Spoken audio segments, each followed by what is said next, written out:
Popular tourist destination Cancun was disturbed by loud noise which triggered a stampede.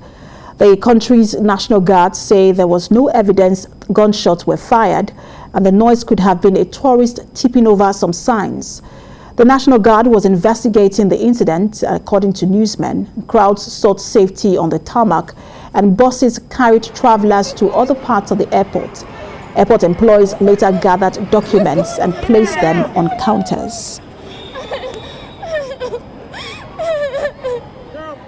No.